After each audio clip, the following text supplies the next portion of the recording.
Hello, good afternoon, good morning, good afternoon, good evening, depends on where you're watching us. Welcome to our How to Grow for a Sustainable Future webinar that we are making in partnership with the IE Business School and Bridgewhat. Paula, Morgado and I, we're the co-founders of Bridgewhat, and we are really pleased to have today with us Professor Joe Haslam, Executive Director of Owners and Scaleup Program of the IE Business School, to talk to us about such an important and up-to-date subject. Professor Joe Haslam will talk for 10-15 minutes, up to you. Then we will start some questions, and we would like to have your questions, put it on the comments, because we will convey them to Joe and answer them also ourselves. We already have some questions that were posed to us, but that would really be good to have your questions in. We will not take more than an hour. In fact, we want to go for less than an hour. And at the end, we will be presenting you our new app, the Bridgewhat Academy app, that will be an expression of this important issue. So with no further ado, Professor Joe Haslam, welcome. The floor is yours. Okay, obrigado, Ana, and obrigado, Paulo. It's a pleasure to be with you this afternoon. I always think being a professor is, actually being a professor more than anything else tends to be grading rather than teaching, but that's possibly not something I want to think too much about. But the reality of being a professor is much more about, talking outside of the classroom as well as inside the classroom. So I'm always happy to accept invitations.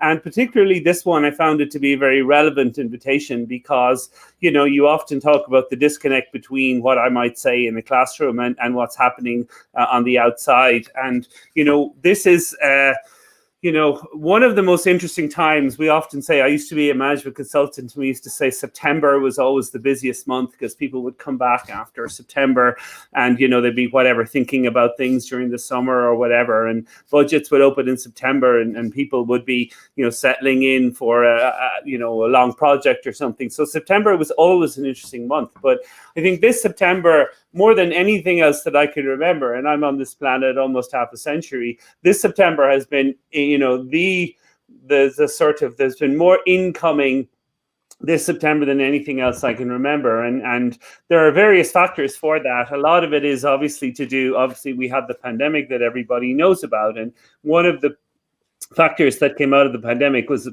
bigger understanding of things like exponentiality and planning and a lot of these kind of scientific concepts that perhaps, people became more familiar with. But the other thing, of course, what has happened in terms of the war in Ukraine and other factors, rising inflation, these things. I was just in the supermarket this morning, and everything that used to be 99 cents is now €1.19, so these kind of things add up. So I think there's a very much of an understanding that we're heading into a period. And if the bull period has lasted for 14 years, then, could the bear period last for 14 years? So, hopefully not. But then, we're returning to national interest rates of 5% and things like that. So we're settling in for very interesting times. And having had a period where money was made widely available, we're now hitting a period where it's not going to be widely available. And what a lot of people talk about is this idea of doing more with less. But that's not really the way I like to think about it. I mean, that's a sort of a thing you hear. But my point of view tends to be, much more about, and the words that of the title in terms of sustainability, that I'm often asked to talk about innovation.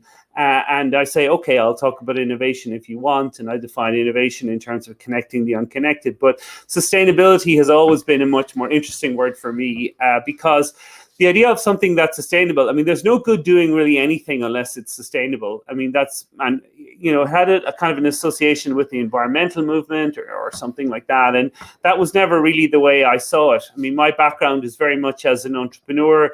I've co-founded 6 companies, and I was always thinking sustainability was really cash efficiency. I mean, cash efficiency is as worthy a subject for sustainability as anything to do with recycling or solar power or anything like that. So I've always felt, this idea of growth and sustainability, that people often associate growth with something that's very fast.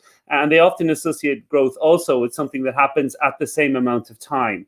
And I don't think either of those things are true. Growth, often, if you study people who are very productive, for instance, the writers and things like that, they'll often say like a little every day compounds to a lot. So the act of growth or the act of getting bigger is something that, can happen consistently over a period, and then exponential forces of something kick in. And the idea of sustainability is linked with growth very much in the idea that something that can grow. A lot of things that grow very quickly actually are not sustainable.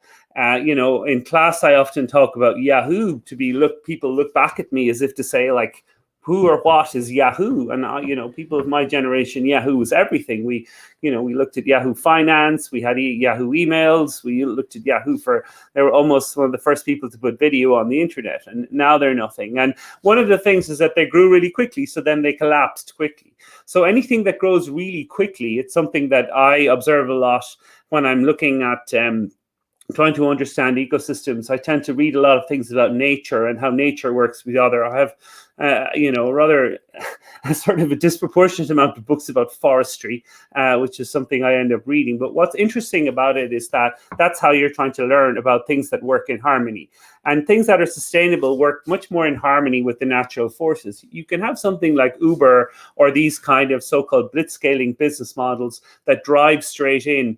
And they disrupt things, they don't play by the rules, these kind of things, and they might work very well, but of course Uber has never been a profitable company. They do generate cash, but they're not a profitable company. So that's not necessarily, when money was available, you had Gorillas and Getter and all these kind of like billion-dollar companies that not even were not profitable, weren't even approaching profitability or anything like that. And the same investors who were once telling you, go for growth, are now telling you, sustainability, conserve cash, all of these things are back. And so it's a quite interesting time for me right now that a lot of things I've always been preaching in terms of growth and in terms of the way of getting bigger and also sustainability are back in town. But the other thing, and probably the most interesting thing, which is, and I sort of made a joke earlier with Paula and Anna when they were asking me, was I going to use slides? Well, the first thing I always quote is the Steve Jobs thing that says, people who know what they're talking about don't need slides. But the other thing is saying, no, I plan to give the same speech I've been giving almost every day for the last 10 years. So no, I don't need slides to remember what that is, because one of the things that's really, really interesting and is very much coming back in vogue now is this question of growth. And obviously that's what every economy needs. Every Minister for Finance talks about growth. The economies need growth. Growth leads to employment, prosperity, and all of these things. But what's really interesting is the studies that economists make in terms of growth, and they study, fast-growing companies versus countries that they often call them sclerotic, rather than, which is a word I often meant to look up, but I've never actually got around. Apparently it means hardening of the arteries, and apparently that's bad, but I don't know very much more than that. But one of the issues is why, companies don't grow, and is this idea of management and how well things are managed. And I tend to use the case of Italy because, talking about, as I'm, a guest in this country, no one likes a foreigner to come in and start telling their country what to do. So when I'm in Spain, I tend to talk about Italy and say that perhaps the situation is similar in Spain. But I can say that it is that, the people talk about various factors in Italy about, people quote corruption, and people say they're lazy, and, these kind of stuff. And the reality actually, the first thing is, that Italy is like, I think, one of the 6th richest country in the world. So, to sort of talk about those terms is disrespectful in the first part. But one of the reasons their debts are so high is their lack of growth. And so when economists have studied why they haven't grown, the reason that they have found for this is their failure to invest in technology. And that's probably, the thing I almost end up talking about every day, and which is to say, like, why whether you're a company owner, whether you're a politician trying to generate growth, which is to say that, the US and China, one of the things they've done much better than what we've done in this part of the world is embrace technology as a means of growing.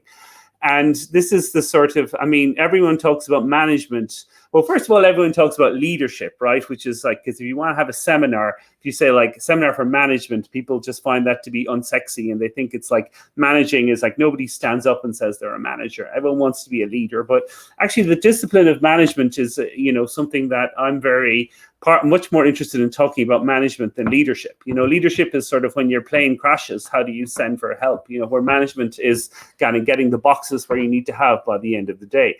And the underlying issue in terms of growth, and growth in a sustainable way, in other words, that it's repeatable and also scalable, the number one is investment in technology. And that's sort of, okay, everyone talks about technology, and you have people talking about digital transformation. You have people talking about lots of things, and that's fair enough. But, this is very much a specialist kind of process. This is the kind of thing that, like email, you're not just replacing email with fax. I guess really what I'm talking about when I talk about technology are exponential technologies, everything from artificial intelligence to, robotics and even blockchain in its own kind of a way. But these kind of technologies that use, one of my companies, we sell hotel rooms while I'm asleep because the technology handles it all. So this is very much a thing that has changed a lot, and we're seeing a lot of companies coming from everywhere. I mean, we talk about globalization as being a positive force, and it has been for some people, but it has widened inequality. But what that is that certain sectors were kind of protected by national characteristics. In other words, there wasn't as much trade across borders. We are now buying. I'm literally buying. Even though there's a sort of a shop on the ground floor of my house, I don't go down and buy a cable there. I order one on Amazon, which is a company created in Seattle. So these kind of international forces that are kind of taking you away, you're much more vulnerable to people coming from anywhere because of exponential forces. So to try and understand why that's happening, and one of the funniest things, I guess it's funny or it's not funny, is that the phrase that I use is actually a phrase from The Untouchables, which is a film you may or may not have seen with Sean Connery dealing with Elliot Ness in Chicago and stuff like that. And one of the things he talked a lot about was, bringing a knife to a gunfight. And I think, obviously when I'm giving presentations, you can kind of feel, especially when I'm teaching, because one thing about students is they don't pretend to be listening if they're not listening. So you can feel in a room very often the notion that when they're listening. And one of the things that whenever I say it, they really pipe up, even though they haven't seen The Untouchables, and it was made before they were born, is that too many companies, and particularly too many SMEs, are bringing a knife to a gunfight. So they're getting killed by the likes of Amazon and Getter and Gorillas and all of these kind of companies that are using exponential technologies because they're just bringing a knife. In many cases, their products are superior. But when you even start to talk the language of things like business models, like what's a business model? They even sort of say, well, we think in terms of products and services. They don't even think in terms of business models. They're very sort of suspicious of people who talk about business models. And of course, I always say to them, like, listen, you can't scale a product or a service. You can only scale a business model. So, the relationship should begin at the sale, not end at the sale. So we're now going into a period which, requires a lot more specialist knowledge. And in the same way in the pandemic, you would have like the cases would be like for 50 days of whatever of COVID-19, and you would have the same number of cases on the 51st day than you'd had in the previous 50. And cycles like that can happen. So you can lose your business, can go away in 6 months or even more quickly. So this is the thing about understanding exponential forces, and it's counterintuitive. We're not used to kind of seeing things double in size. We're used to seeing things grow 2, 4, 6, 8, 10 rather than 2, 4, 8, 16, 32, 64. So this is the period of trying to understand this, and that these technologies are now available to everyone. There used to be a time when only governments or large companies were able to get hold of these technologies, and that's not true anymore. So every, we call them pymes in Spain, or we call them SMEs, every single one of them, really needs to try and understand what exponential technologies are and how they can use them. and there's all sorts of other things like dashboards. There's a lot of kind of things that I've been preaching for people, and their attitude was kind of like they didn't feel vulnerability to these things. Thought they were like nice to have. Maybe when my son succeeds me or my daughter succeeds me, he can do all that fancy stuff. But in general, like for my task was just create a good product and that'll sell enough and everyone will get a hamper at Christmas and things like that. But, there are parts of the world where, I like that the PYME or the Mittelstand in the case of Germany, or in Spain in the Basque Country, there you have these really interesting companies that, haven't just settled for having 25 people, but try to kind of have a more global company. So they would have 100, some of them have 500 or whatever. So that's kind of, where we are in the sense that these things are specialist things, and you can, read books and speak to people and if you have, but nobody has 5 years to work this out for themselves. People often tell me like, I wish I'd met you 10 years ago kind of thing. So what you really need to do, because these exponential forces are coming at you, and that, in an area of high interest rates, cash strapped, overdrafts and things like that, you really need to use a technology to be able to predict things that happen before they happen. One of the problems about reading, business cases or something is you don't have the information. If I have the information, anyone can make a good decision. But the point is, like, do you have the information? And that's what these tools do. So managing is kind of, less about hiring and firing. It's about, modern management is very much about, embracing these technologies that are now available.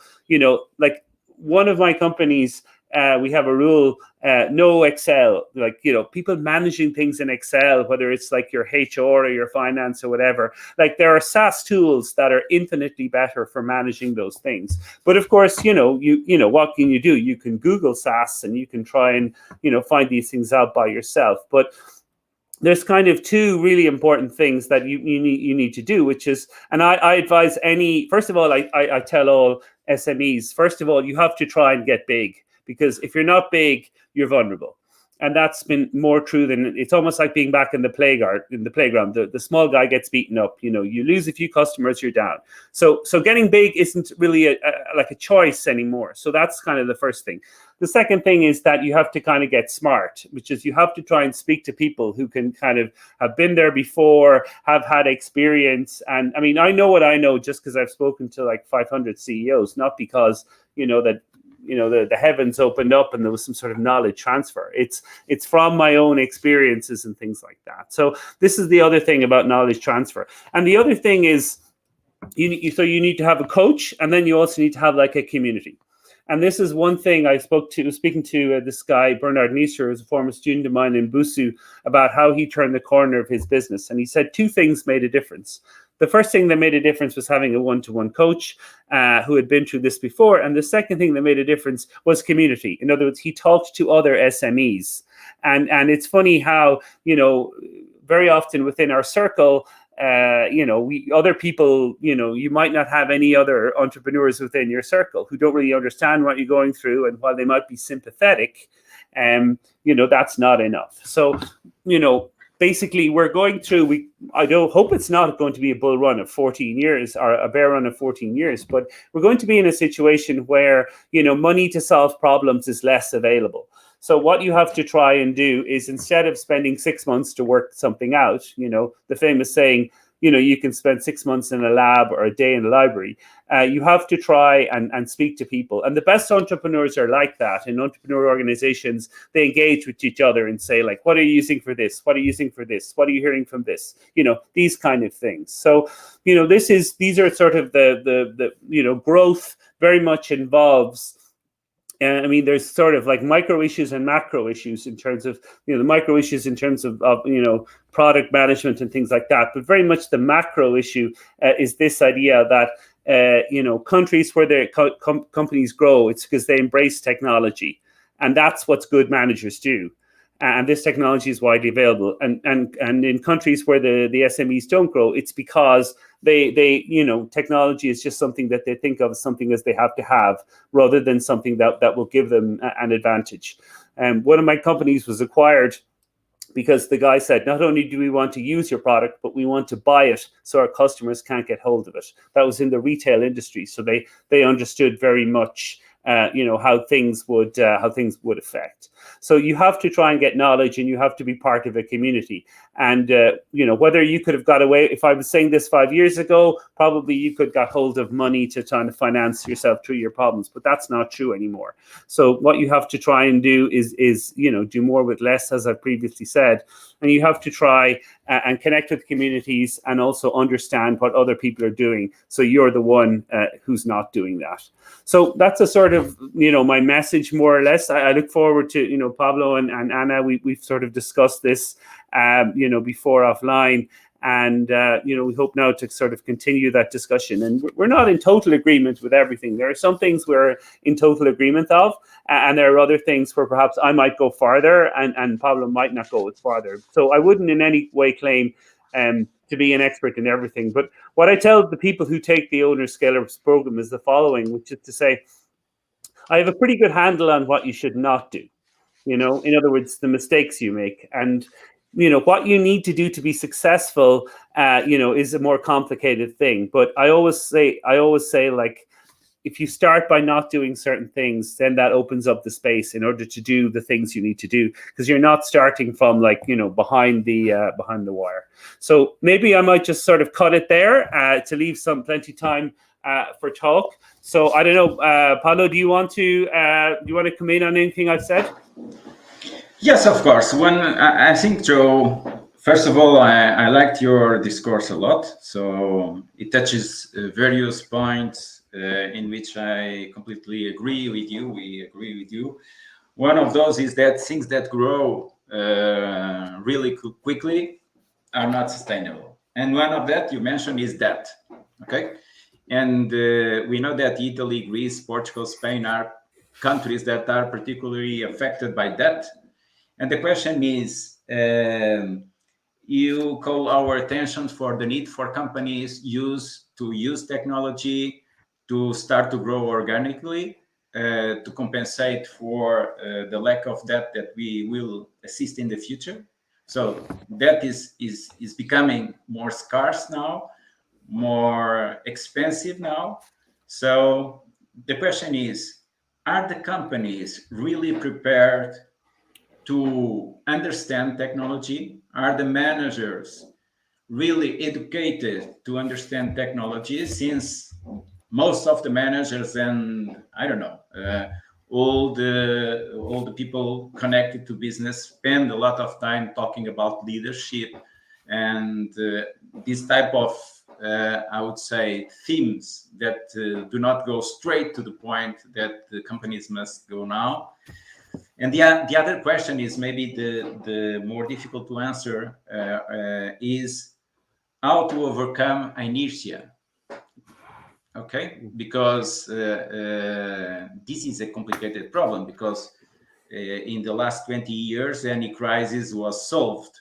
Any problem was solved. And now we are facing a situation that everyone is telling to the SMEs that is very complicated to live like we lived before in the current context and in the future. Namely, regarding inflation, that that the central banks are just managing the situation, but we will have inflation for many years, because you cannot reconstruct all the interrupt value chains. So this question about people do not believe that a problem can affect them really is for me a big question, and I would like to make you this question and see your opinion about it. Yeah, I've actually found the second one of those easier to answer than the first, in terms of the inertia question, and then I'll get back to the technology question. So there's this professor in Stanford called BJ Fogg, and he's the sort of go-to guy on why do certain things happen. Why, he talks about it. Famous sports people who perhaps one member of the family wins an Olympic medal, and then the other guy, like, is a middle manager in a, something like that, even though they have the same parents, So he studies a lot, these kind of, there was even a study about like twins and who had different things. But he talks about, this whole idea of, and it's called the trigger effect, TRIGGER, trigger. And he says lots of people have the motivation and the ambition, and the knowledge and stuff like that. But the difference between people who achieve great things is often that something happens to them in their life that causes a trigger. And, we all, whenever I say this, people sort of reflect on their own life. And if you're honest with yourself and you reflect on your own life, great things you achieved, very often you achieve them because you were in a situation where there was only one way forward.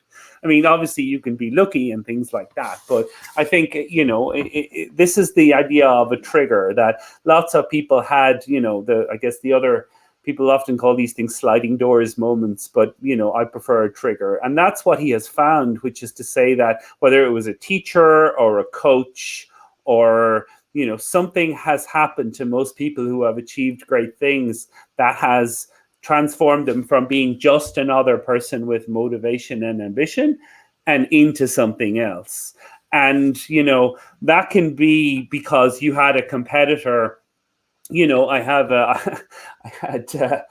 used to work with this guy, and he happened to, he was a swimmer, but he happened to be in the same class as this guy called Matt Biondi, who won all these Olympic medals. So he was second at everything in his life, So he was absolutely really frustrated about this because he was literally, he's silver in the Olympics, silver in the whatever national trial, silver in the California, silver in his university, silver in his school, But he was kind of used to say that this, and people used to say to him, God, isn't that such bad luck? And he says, no, not at all. He said, if I didn't have that standard right beside me to make me good, he said, I never would have done nothing. And better to have won a silver than not to have won anything. So there is a sort of a coincidence value in a lot of people who achieve great things, whether it's that they happen to meet someone who lives on the same road, a very famous entrepreneur in Ireland, Colm Lyon. He just happens, his neighbor is this other famous entrepreneur, and they used to sort of meet socially. And, I remember Colm saying he never read a business book in his life. But then I said, well, Colm, you never had to, because your next door neighbor is one of the best. Even I find that the place I go on holidays in Galicia, there's another guy who from Madrid, and we never really had a chance to talk very much in Madrid, but because we go on holidays to the same place, he then left the company he was working for and started his own company. And that's nothing in life, only the coincidence factor. So this is the kind of the thing, which is to say, how can you kind of force yourself to take the thing that you need to do without waiting for something bad happen to you? And that's the eternal question, and that, of course, is the answer. What I say to people, which is to say, how do I, if I had stayed in Ireland, would I ever have learned Spanish? Probably not, So this is the eternal question. And when I'm coaching people on one-to-one, this is the thing. So how do I make you, open a new factory? Or how do I make you launch in America? Or how do I make you kind of, make a phone call to try and get a partnership without waiting until it's literally the only thing you can do? And that is the eternal question. And that's why if I'm here with a group of people and the guy says, I'm going to rip out my entire accounting system and put in this new one, which gives me up-to-date stuff. And if you have somebody in your group that says, oh, I did that and it was the best thing I ever did and I have no idea why I waited so long, that then is the trigger to make you go forward. Okay, but still, this is regarding inertia, but regarding education that managers should have developed along these years to study deeply how technology can transform their business. Yeah. Are we going to solve this problem immediately? The question is kind of related, in the sense of what makes you take a course or read a book or something like that. You have to kind of be wowed. We are surrounded by wonderful, people who don't have Apple Pay on their phone or things like that. I know people who don't even use an electric toothbrush. which is like, why you wouldn't use an electric toothbrush, I have absolutely no idea. It's such a superior product, like to the other ones. But this is the reality we live in, right? So this is, again, the question of community and how community, nobody wants to be, and in this part of the world, I mean, I criticized, Spain and Italy and Portugal earlier, but we are very good at, a lot of people talk about, like the speed in which WhatsApp took off, like, that in this part of the world, we do tend to copy other people when we see something good. So someone has WhatsApp, we tend to tell other people about it, and then the other people tend to follow it. So community and collectivismo, for want of a kind of a term, in terms of it, is a very positive virtue. So how do you get people to have better management techniques? I think there's a couple of things that needs to happen. I mean, I often show, I get my students from Korea and China and even Japan to take out their phone and just show people how they live, and then you have to, they say show, don't tell. But those kind of, first of all, you have to almost commit yourself to a kind of, you to commit yourself to like, who's the very best person in the world at this? And, they used to say that about Amancio Ortega in Inditex, that, he was never the best person at a lot of things, but he always asked who was the best person and how do I get them?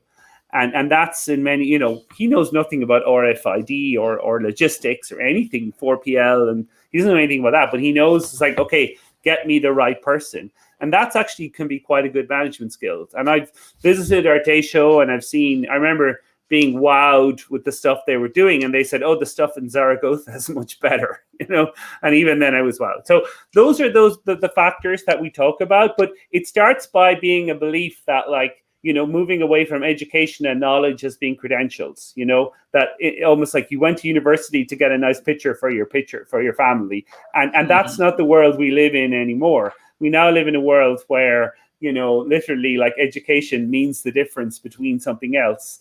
And I tell a lot of stories about people getting, it's the old thing about like, do you have to wait until you get sick before you start to watch what you're eating or something like that? And, some people earlier on in life do that. So this is, you have to get yourself into an environment where, other people are seeking to get better. And some of that, sadly, I mean, there's a lot of imposter syndrome around and stuff like that. But, there's an awful lot of great people around who, don't believe that anyone is necessarily, I mean, I've lived in Silicon Valley. I know personally, people whose names El Pais writes about them as if they're supermen, and I've seen them trying to find their own way home in the evening by themselves, so they're no superstars. So that's where it starts, by believing that everyone can do something, and then by leaving by kind of saying like, okay, how do I get a conversation with somebody where I could learn like in an hour what would take me by myself 6 months to learn.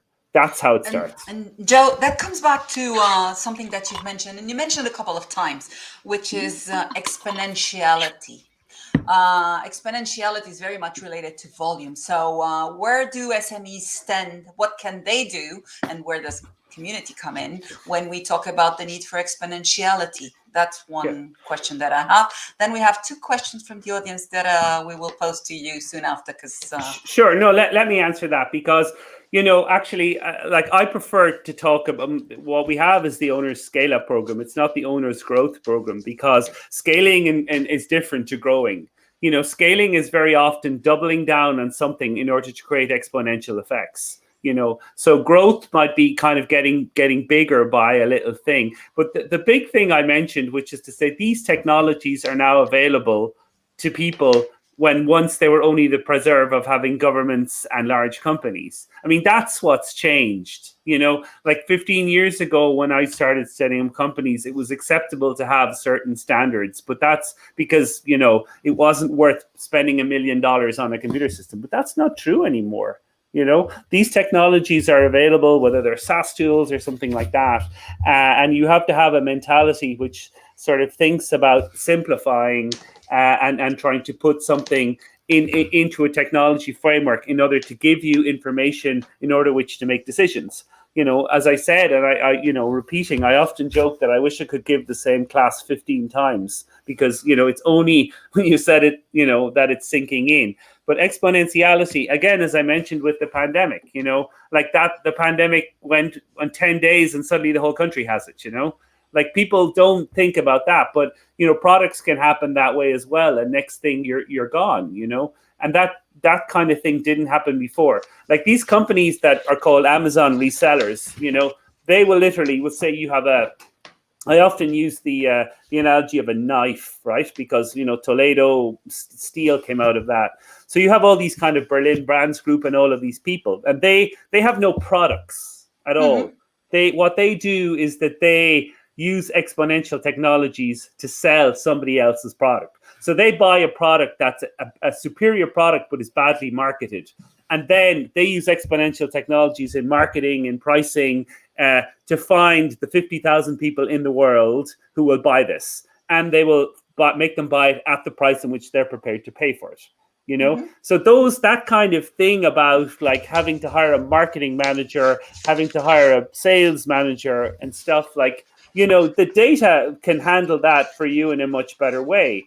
But, unless you're sitting in front of a screen and you see somebody happen, and, again, like the thing is, a lot of the way in that because of technology, a lot of the life of a Facebook manager or a Google manager in Spain or Portugal, Italy, is very similar to what they do in head office. And that didn't used to be the case. Things would happen in head office, but technology didn't allow them to happen in the other places. So it's really interesting to see exponential technologies, how, you make one action and then it literally like it goes into the machine and then like everything just runs from there, And I think when you see that happening, then it's quite frightening. And then you could sort of say like I'm toast here, like literally this product is a better product at a cheaper price. And it doesn't matter. So basically, legacy and all of these things don't really matter. And I think in the way that the speed at which things can happen is often a surprise to people, in the same way that the speed at which the pandemic could grow was a surprise to people as well. And I think that's the thing that why exponentiality. And there's a saying, Robert Solow, who won the Nobel Prize, he said, like, once you understand exponentiality, it's hard to think about anything else, because it really is the most superior force. It's like, that place where everyone goes surfing, in Nazaré and Portugal or whatever. Like, imagine having that wave behind you versus having a wave in the Mediterranean behind you. That's literally what you're doing. One is this force that if you can get behind it, it can propel you to where you need to go. And the other thing involves constant hard work and struggle and things like that. So what exponentiality allows you to do is position yourself in a way that the natural forces will support you and bring you along. And the question is, how do you do that? And that's why exponentiality is important. And just one question from the audience, because you also mentioned the effective community. You mentioned also the one-to-one coach. And there's a question that came from Luis Mendonça from Brazil. So we're being listened in a lot of parts of the world. And Luis is saying, every time we discuss sustainable growth, it's because we're faced with challenges that seem suffocating. We are talking about the need for knowledge transfer. There is a lot of knowledge in professionals and countries that have long lived with high inflation and prices. I mean, he knows what he's talking about, right? So he's asking, how could this knowledge be used to overcome inertia? So it's the community and the sharing. Yeah, I mean, there's a lot of kind of, I'm just reading it again now. There's a lot of knowledge in professionals that have high. How could this knowledge be used to overcome inertia? I mean, that's a sort of like, I'm not doing anything until I do everything kind of approach, which is to say, like, I refuse to make a sandwich unless I'm making like a 3-star restaurant kind of a thing, like that's this thing about, the perfect is the enemy of the good, like you start everything, you start by making a plan, one step at a time, which is to say, how do I like get better today? So, you always start by, the other thing I always say to people is, you have to try, and if you fail at something that's difficult, it's not a failure. But if you fail at something that's easy, it is a failure. So what you need to try and do is have big plans, try and do something that's difficult, because number one, when you do stuff that's difficult, you attract good people, right? If there's someone I want to work with who's really good, he or she is not interested in doing something that's easy. He's only interested in doing something that's hard. Okay. And that's the first thing. So if you start to be identified in a community as someone who's trying to do that hard thing, it's surprising how other people will find you. So like, I want to do whatever this thing in Brazil. I want to be the best secondhand car sales guy in Brazil, or I want to enable, something to happen. Like, and it's difficult. And it's like, I want to be able to, but if you start developing an identity as being the person who wants to do that, people are attracted to people who have like a dream and a plan and something like that. And they're not attracted to people who are like, I have to wait until all the bits are there. So that's sort of what I would start.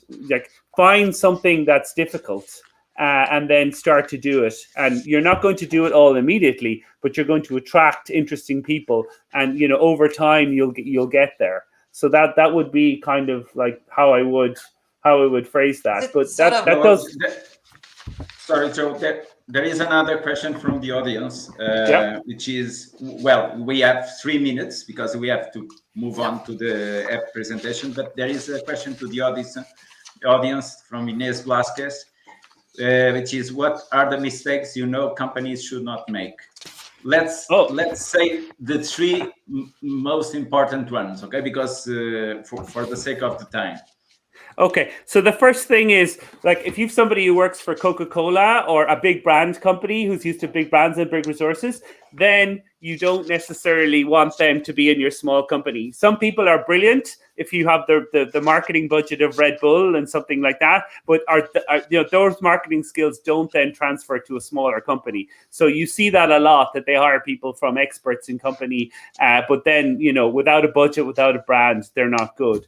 The second thing is, I'm just thinking, would be having a founder team that are too similar to each other. That very often you have founders whereby, their 3 friends were in engineering class together or something. Well, that's not 3 people, that's 1 person, So that's not really going to work, or at least it's going to be difficult. So I see a lot of companies kind of getting together with people who are similar to them rather than, getting together with people who are out there. And the third thing, I guess, is not having a coach. I mean, I mentioned it again, but just the ability. I don't know how anyone could go through life without having somebody that they can be utterly honest with. And you can never be utterly honest with your co-founders, because, if you're, or even with your partner, you don't want he or she to worry. So like, not having a coach, not having somebody that you can be 100% honest about how you're feeling, and just sometimes having that person and saying it out loud, you open up the other side of your brain and the answer comes in. But I would sort of say those, hiring, marketing. I also, maybe the fourth would be the misunderstanding between sales and marketing. I often say that the job of sales is mainly around pricing and closing rather than actually selling. That selling should be already done by the marketing. But I would say those 3 things, which is, hiring people because of brand. I mean, it will be true as well. Some people work in Google within a machine where they're very efficient, but outside of that machine, they're not efficient. So I think that would be a mistake. And then, working with people who are too similar to you, would be another thing as well. So there's sort of 3.5 things. Okay, Joe. So thank you very much for your, I would say, uncommon speech, because it is not the mainstream. Sometimes I guess that there is a mainstream that people use to not, I don't know, to not. So thank you very much for that. And now, if Anna is prepared, we can move on to the presentation of our app that, as Anna will mention, is completely dedicated to the educational part of how to grow.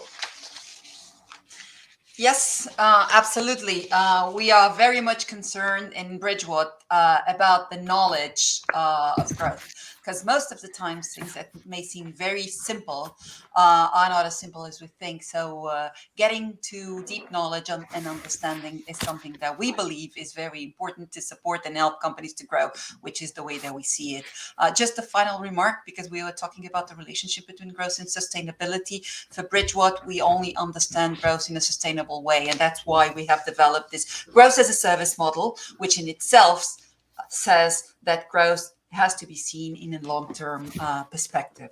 So because of that, and because we want to make growth available to everyone that has something to say for their companies, and they want to have and understand that growing is a big source of well-being for companies and of course for people.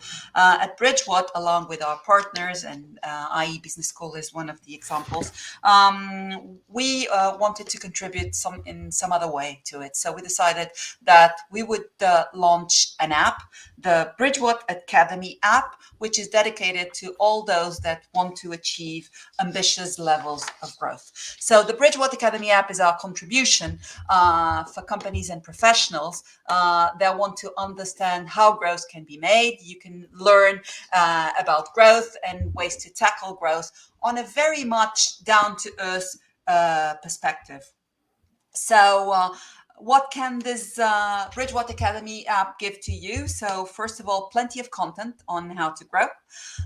We will bring to you the news and the down-to-earth perspective on how to grow. You can have access to this free app. Just go and download it. And to know how to grow, you will see the news that are published by our participants. So it's today, curation is key, but there's a lot of information around growth everywhere. But there's not a place where you can get actual information on what companies are doing to grow. And this is what you can have in the Bridgewhat app, because the news will bring you the perspective and the ways that companies in our platform are growing. So you can have a perspective of growth from those that do it every day. On the other hand, we will bring to you also our cartoons, the Bridgewhat cartoons, which are a way to bring some humor and make us reflect from a humorous point of view on different perspectives and different ways that we see and we can add to growth every day. And sometimes we don't even realize it. So we need to bring a bit of humor also to it. And so don't miss the Bridgewhat tunes. On the other area of knowledge, a deeper knowledge, we will be bringing to you the Bridgewhat 20 Levers of Growth, which is our framework, a framework that considers the different stages of relationship between companies. And with that, we bring you a 360 perspective on how companies can grow and address this theme between each other. So 20 different instruments, 20 different ideas on how to grow, reflecting the stage your own company is in. And through the app, you can also have access to our free training course, where we will bring to you all the latest about how to grow. And let's not consider that we have a new world that we're living in, a digital transformation, and that's what we are bringing to you, how to grow, the different perspectives that you can have tackling this novelty and this world that we are in. And finally, because with Bridgewhat, we also want to show you and give you a demo on knowing all the advantages of being part of the community. Joe has talked a lot about the community. This is one of the main areas of Bridgewhat. You can only grow if you have peers, if you can relate, and if you are in a community where others are also concerned with growth and want to communicate, want to do business. And here's an area that you can check for yourself how it is. We have this 4 different packages. And the last one also tackles something I have to say that we did not agree on this, on the one-to-one coach. We have on our last packet, the Platinum Advisors, very experienced people that are at your service and can deliver full days of advisory, people that have lived, know, and can avoid mistakes that companies can do if they have never been there. So thank you very much for being part of this journey. We're here to help you. Let's not forget, you can download the app It is now available on Google Play, and we will let you know, all the participants, when the App Store has it available. It is not yet, but we will send you a message for all of those that are listening and watching this webinar, and we will let you know so that you can go and download, know more, send us our comments. We're here to help, and let's grow, because growing is one of the major ways of bringing some good to everyone. Thank you very much. Looking forward to seeing you soon. Paula, do you want to say something? No, just to thank you again, Joe, Instituto de Empresa, that was with us since the first time, and let's grow. Absolutely. Thank you. Take care. Bye-bye. Bye.